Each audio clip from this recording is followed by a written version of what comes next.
इस कहानी को जरा ध्यान से सुनिए, क्योंकि यह कहानी आपकी जिंदगी बदलने वाली है।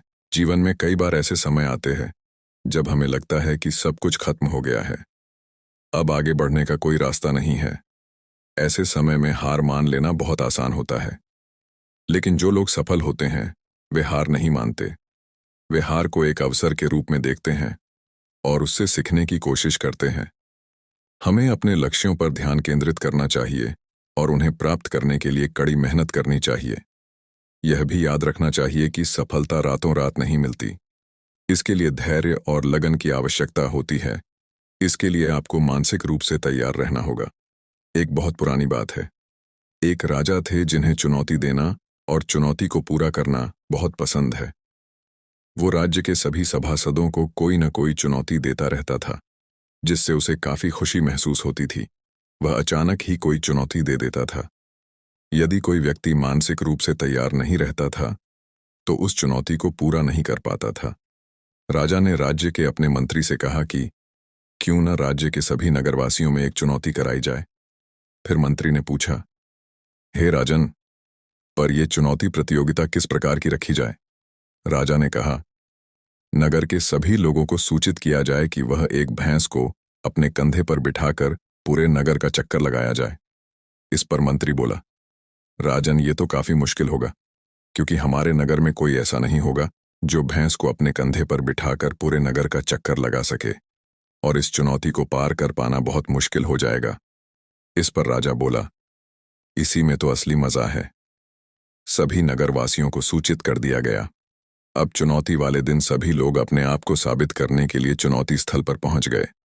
अब सभी प्रतियोगी एक एक कर भैंस को उठाने की कोशिश करने लगे, लेकिन कोई भी उस भैंस को उठा नहीं सका। तभी वहां पर एक पहलवान आया और सभी लोगों की नजर उस पहलवान पर टिक गई, और सभी लोग पहलवान को बोलने लगे कि तुमने इतना बड़ा शरीर बनाया है, अब तू इस भैंस को उठा के दिखा। राजा भी ये सब देख रहा था। राजा ने कहा, आओ जरा हम भी देखें पहलवान का दम। पहलवान ने कहा, राजन, आप मुझे सिर्फ 1 साल का समय दे। 1 साल बाद जब आऊंगा तो पूरे नगर के 1 नहीं 4 चक्कर लगाऊंगा। राजा ने मुस्कुराते हुए उसे अनुमति दे दी। पहलवान राज्य से चला गया। ठीक 1 साल बाद वह पहलवान वापस आया तो सभी लोग उसे देखने लगे। सभी देख रहे थे कि उसके कंधे पर एक बहुत बड़ी सी भैंस थी, जिसे देखकर सभा में सभी हैरान रह गए। राजा पहलवान को कहने लगे कि मैंने तो बस यूं ही मजाक में कहा था, ताकि नगर में चुनौती का माहौल बना रहे, लेकिन तुम तो सच में एक भैंस अपने कंधे पर उठाकर लाए हो। तुमने ये आखिर किया कैसे? इस पर पहलवान ने राजा से कहा, मैंने सिर्फ 1 साल में 2 महत्वपूर्ण बातों पर ध्यान दिया है। पहला है, अपनी चुनौती को इतना छोटा बना दो कि वह आपकी हिम्मत के सामने छोटी पड़ जाए, और दूसरा, लगातार मेहनत। जब यह भैंस मात्र 1 महीने की थी, मैं तब से इसे प्रतिदिन अपने कंधे पर उठाने की कोशिश कर रहा हूं। धीरे धीरे इसका वजन बढ़ता गया, इसके साथ मेरी मेहनत भी, और मैं मानसिक रूप से इसे पूरी तरह से अपने कंधे पर उठाने के लिए तैयार हो गया। यह बात सुनकर राजा बहुत प्रसन्न हुए और उसे सोने की अशर्फियां दी। सभी लोगों ने उस पहलवान की तारीफ की और वह सबको धन्यवाद दिया और वहां से चला गया। यदि आपको मानसिक रूप से मजबूत बनना है तो इसके लिए 8 तरीके को अपनाना होगा। सबसे पहले स्वयं को स्वीकार करें। जब आप स्वयं को स्वीकार करते हैं तो आप अपनी कमजोरियों और खामियों को स्वीकार करते हैं और उन पर काम करने के लिए तैयार होते हैं। आप अपनी तुलना दूसरों से नहीं करते हैं और अपनी क्षमता पर विश्वास रखते हैं। जब आप स्वयं पर विश्वास रखते हैं तो आप अधिक संपन्न जीवन जीने में सक्षम होते हैं। आप अपने आप से खुश होते हैं और जीवन में जो कुछ भी है उसके लिए आभारी होते हैं। दूसरा तरीका है, आत्मविश्वास विकसित करें। हर व्यक्ति को अपने जीवन में आत्मविश्वास विकसित करना बहुत ही आवश्यक है। ये उसके संघर्षों को विकसित करने में सहायक होता है।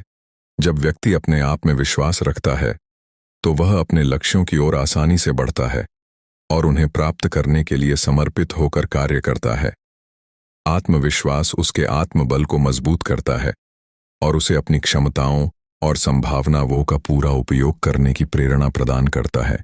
और चुनौतियों का सामना करने में ये आत्मविश्वास ही व्यक्ति को प्रेरित करता है कि वह हार नहीं माने और संघर्ष को जारी रखे।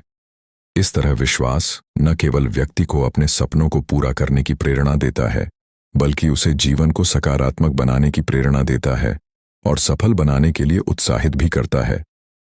तीसरा तरीका, किसी से ज्यादा उम्मीदें भी मत रखो।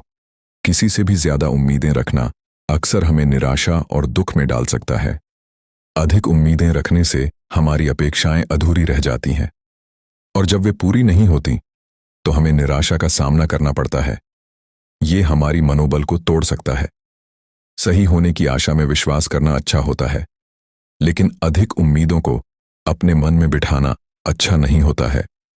हमें वास्तविकता को स्वीकार करना और जीवन को स्वीकार करने की क्षमता विकसित करनी चाहिए।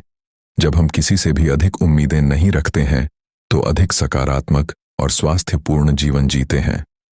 इस तरह हम अपने अनुभवों से सीखते हैं और संघर्ष के माध्यम से मजबूत बनते हैं। चौथा तरीका, सुनो सबकी पर करो। अपने मन की हमें अपनी बुद्धि और मन की बातों को सुनना चाहिए। अन्य लोगों के भी सुझाव और विचार महत्वपूर्ण हो सकते हैं, लेकिन हमें अपने अंतर्मन के साथ भी जुड़े रहना चाहिए। यदि दूसरों के विचारों को हमारा मन नहीं मान रहा है तो हमें उनके विचारों को नहीं मानना चाहिए। हमारा मन ही हमें बहुत कुछ सिखा सकता है। यदि हम उसे सुनते हैं, हमें सभी की राय और सुझाव को महत्व देना चाहिए, लेकिन अंत में हमें मन की सुनने का साहस और उसका समर्थन करना चाहिए। पांचवा तरीका, लक्ष्य निर्धारित करें। सबसे पहले यह आपको पता होना चाहिए कि आप अपने जीवन में क्या करना चाहते हैं। इसलिए आप अपने जीवन में लक्ष्य निर्धारित करें और उसे प्राप्त करने के लिए योजना बनाएं। जब तक आप लक्ष्य निर्धारित नहीं करेंगे, तब तक आप कोई भी मुकाम हासिल नहीं करेंगे। छठवां तरीका, कड़ी मेहनत करें। कोई भी व्यक्ति जब तक मेहनत नहीं करेगा, तब तक वह किसी भी लक्ष्य को प्राप्त नहीं कर सकता। आप अपने लक्ष्यों को तभी प्राप्त कर सकते हैं जब आप कड़ी मेहनत और लगन से काम करें। सातवां तरीका, गलतियों से सीखें। गलतियां तो सभी से होती हैं। इसका मतलब यह नहीं कि हम किसी कार्य को करना ही बंद कर दें। हम किसी कार्य को करते समय गलतियां करते हैं तो हमें उस गलती से सीखने का अवसर मिलता है कि अब इस तरह की गलती नहीं होगी। आठवां तरीका, जो हो चुका उसकी परवाह करना छोड़ दो। अपने गुजरे हुए कल को छोड़कर आगे बढ़ना चाहिए। अक्सर अतीत को लेकर चिंतित रहते हैं और उसे बार बार सोचते रहते हैं, जिसके कारण हमारा वर्तमान भी खराब हो जाता है। हमें यह याद रखना चाहिए कि हमने जो कुछ भी किया है वह हमारे अनुभवों का हिस्सा बन चुका है और हमें उससे सीख लेकर आगे बढ़ना चाहिए। बीते हुए समय को बार बार याद करके हम अपने आप को और भविष्य को नुकसान पहुंचाते हैं। इसलिए हमें उसको छोड़कर वर्तमान में ध्यान केंद्रित करना चाहिए।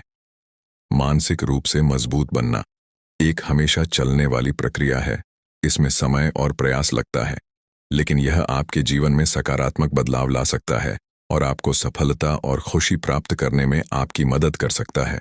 इस प्रकार इस कहानी से हमें यह प्रेरणा मिलती है कि व्यक्ति को हर परिस्थिति में अपने लक्ष्यों को प्राप्त करने के लिए मानसिक रूप से मजबूत बनने की आवश्यकता है और जीवन में अच्छे भविष्य का निर्माण करे। अगर तुम ऐसा कर पाते हो तो तुम्हारी विजय निश्चित है।